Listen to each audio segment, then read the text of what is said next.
أعوذ بالله من الشيطان الرجيم. بسم الله الرحمن الرحيم. استغفر لهم أو لا تستغفر لهم إن تستغفر لهم 70 مرة فلن يغفر الله لهم ذلك بأنهم كفروا بالله ورسوله والله لا يهدي القوم الفاسقين. صدق الله العظيم. استغفر لهم، اے نبی صلی اللہ علیہ وسلم آپ ان کے لیے استغفار کریں، او لا تستغفر لہم، یا آپ ان کے لیے استغفار نہ کریں، ان تستغفر لہم 70 مرتن، اگر آپ ان کے لیے 70 مرتبہ بھی استغفار کریں، فلن یغفر اللہ لہم، تو اللہ تعالی ہرگز ان کو معاف نہیں کرے گا، ذالک بأنہم، یہ سب کچھ اس وجہ سے، کفروا باللہ ورسولہ، کہ انہوں نے اللہ اور اس کے رسول کے ساتھ کفر کا رویہ اختیار کیا، واللہ لا یہدی القوم الفاسقین، اور اللہ تعالی فاسق لوگوں کو ہدایت تک نہیں پہنچاتا۔ اللہ تبارک و تعالیٰ کے خزانے میں ہدایت تو بڑی قیمتی چیز ہے، اور یہ بے طلبوں کو نہیں ملا کرتی۔ منافقین کے حوالے سے بات چل رہی تھی۔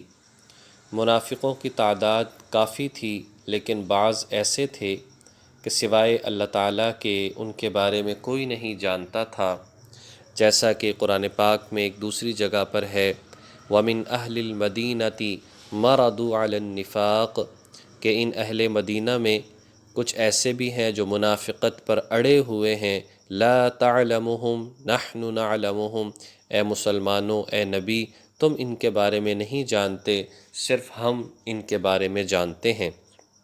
اور کچھ ایسے بھی تھے کہ جن کے عادات، اطوار اور باتوں سے معلوم ہو جاتا تھا کہ یہ منافقین ہیں۔ ان میں سے ایک منافقوں کا بڑا سردار تھا عبداللہ ابن ابی۔ یہ بڑا شاطر تھا اور بڑا قد آور بھی تھا، بڑا خوبصورت بھی تھا، صحت مند بھی تھا، مالدار بھی تھا، اور ایسی گفتگو کرنے والا تھا کہ جب گفتگو شروع کرتا تو لوگ بڑی توجہ کے ساتھ اس کی بات کو سنتے، اور سننے والوں کو بڑا مزہ آتا، اور ایسے اس کو بڑا سچا سمجھتے۔ تو بہرحال جب اس کی موت کا وقت آیا، بلکہ یہ مر گیا، تو اس کا بیٹا جن کا نام عبداللہ تھا، بڑے سچے پکے مخلص صحابی تھے، یعنی باپ کا نام بھی عبداللہ تھا، اسی اپنے بیٹے کا نام بھی باپ کے نام پر ہی جو ہے وہ عبداللہ رکھا گیا۔ ایسا ہوتا تھا عرب میں، تو اس کا بڑا دستور تھا کہ باپ کے نام پر ہی بیٹے کا نام بھی رکھا جا رہا ہے، بہت زیادہ اس چیز کا دستور تھا۔ اور ہمارے اکابرین میں بھی ایسا رہا، جیسا کہ مفتی زین العابدین صاحب جو تھے، وہ انہوں نے اپنے ایک بیٹے کا نام یوسف رکھا، دوسرے کا بھی یوسف رکھا، تیسرے کا بھی، چوتھا کا بھی۔ یوسف سے بڑی محبت تھی، اور اس وجہ سے رکھا کہ مولانا الیاس صاحب رحمۃ اللہ علیہ کے بیٹے کا نام یوسف تھا، بہت بڑے عالم تھے، جب انتقال ہو گیا بڑی محبت تھی، تو ان کے نام پر اپنے بیٹے کا نام یوسف رکھا۔ اور پھر چاروں بیٹوں کا نام یوسف رکھا، یوسف اول، یوسف ثانی، یوسف ثالث، یوسف رابع، یعنی پہلا یوسف، دوسرا یوسف، تیسرا یوسف، چوتھا یوسف، اس طریقے سے۔ تو بہرحال اس طرح سے جو ہے وہ نام رکھے جاتے کہ باپ کا نام بھی عبداللہ ہے، بیٹے کا نام بھی عبداللہ ہے، اس کے بیٹے کا نام بھی عبداللہ ہے، یا عبد الرحمن ہے، یا اسی طرح سے اور نام ہیں، تو رکھے جا سکتے ہیں، کوئی برائی والی بات نہیں ہے۔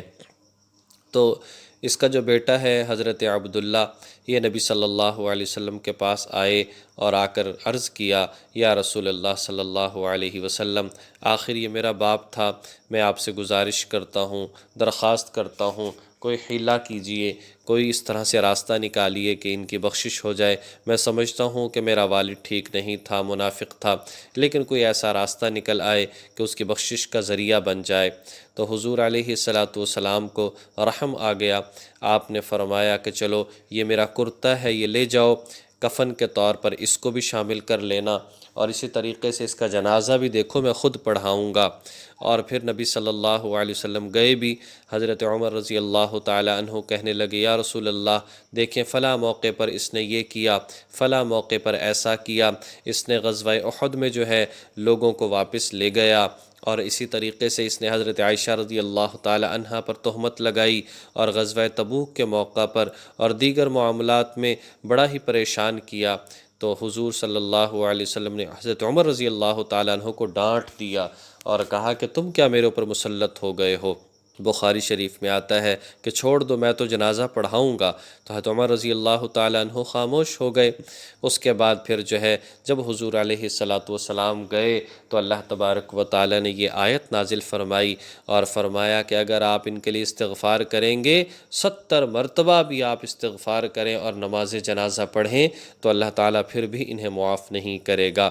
اس لیے کہ یہ حتمی فیصلہ ہے، اللہ تعالیٰ تو سب کچھ کرنے پر قادر ہے، لیکن ایک کے اندر طلب ہی نہیں تو یہ کیسے ہو سکتا ہے؟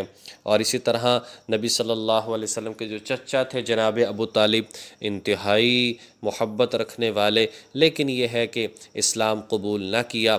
حضور علیہ السلام نے چاہا بھی، بڑی خواہش بھی تھی، کہا بھی، لیکن انہوں نے اسلام قبول نہیں کیا۔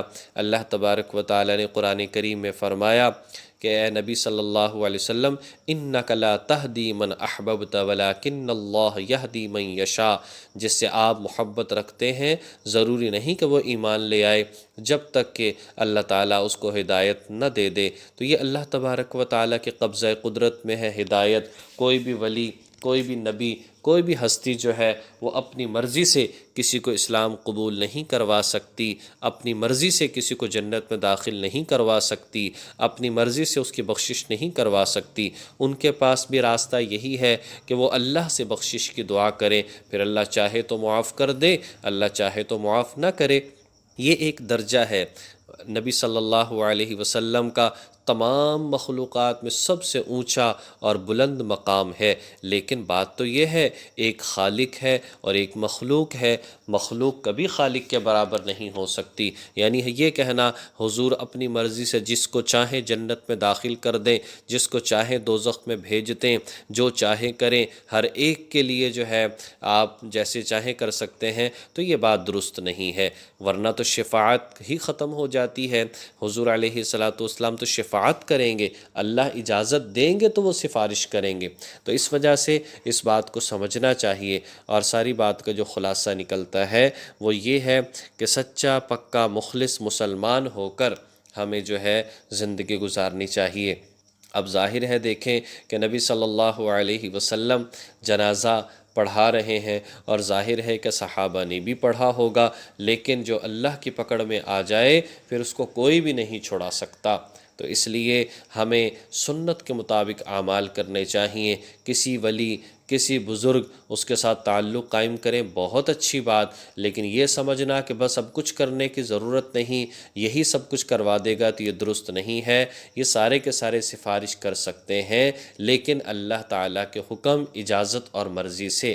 پھر اللہ جسے چاہے گا معاف کرے گا، جسے چاہے گا معاف نہیں کرے گا۔ اس لیے اخلاص، للہیت کے ساتھ اعمال کرنے چاہیے، توبہ استغفار کرتے رہنا چاہیے، اپنے ایمان کو ٹٹولتے رہنا چاہیے، اور اللہ تعالیٰ کی ذات سے خاتمہ بر ایمان مانگنا چاہیے۔